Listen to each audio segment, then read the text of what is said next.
আসসালামু আলাইকুম। প্রিয় দর্শক, রমজানে যে আমল করতেন মহানবী সাল্লাল্লাহু আলাইহি ওয়াসাল্লাম, রমজান আসার আগেই মহানবী সাল্লাল্লাহু আলাইহি সাল্লাম রমজানের প্রস্তুতি নিতেন, রমজানের জন্য বেচাইন থাকতেন। রমজান এলে অন্য কাজ কমিয়ে রমজান কেন্দ্রিক ইবাদত আমলে মগ্ন হতেন। রমজানে মহানবী সাল্লাল্লাহু আলাইহি ওয়াসাল্লাম যে আমলগুলো করতেন তা থেকে গুরুত্বপূর্ণ কয়েকটি সংক্ষেপে তুলে ধরা হলো। ১ নম্বর, সাহরি। রাসূলুল্লাহ সাল্লাল্লাহু আলাইহি ওয়াসাল্লাম প্রতি রোজার জন্য সাহরি খেতেন। সাহরি গ্রহণ করা নবীজির সুন্নত। তিনি সাহাবীদের সাহরি থেকে খেতে উৎসাহ দিতেন।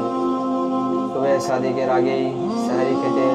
সাহরি খাওয়ার পর ফজরের আজান হওয়ার সময় বেশিক্ষণ বাকি থাকতো না। রাসূলুল্লাহ সাল্লাল্লাহু আলাইহি ওয়াসাল্লাম বলেন, তোমরা সাহরি খাও, কেননা সাহরিতে বরকত রয়েছে। অন্য হাদিসে আছে, সাহাবী যায়েদ বিন সাবিত রাদিয়াল্লাহু তাআলা আনহু বলেন, আমরা আল্লাহর রাসূল সাল্লাল্লাহু আলাইহি সাল্লামের সঙ্গে সাহরি খাই, এরপর তিনি নামাজের জন্য দাঁড়ান।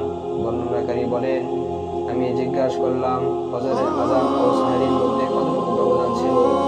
তিনি বলেন, 50 আয়াত পাঠ করা পরিমাণ।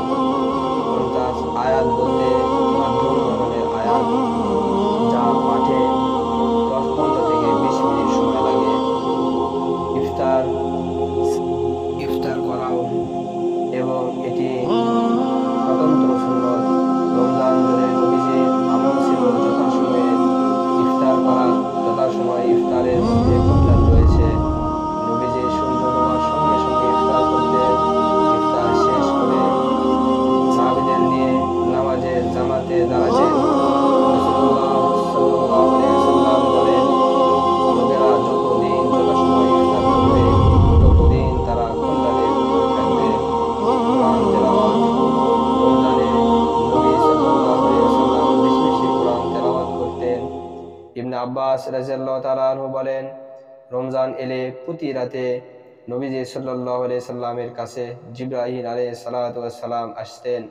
তারা একে অপরকে কোরআন তেলাওয়াত করে শোনাতেন। দান সদকা। রাসূলুল্লাহ সাল্লাল্লাহু আলাইহি সাল্লাম এর স্বভাবই ছিল দান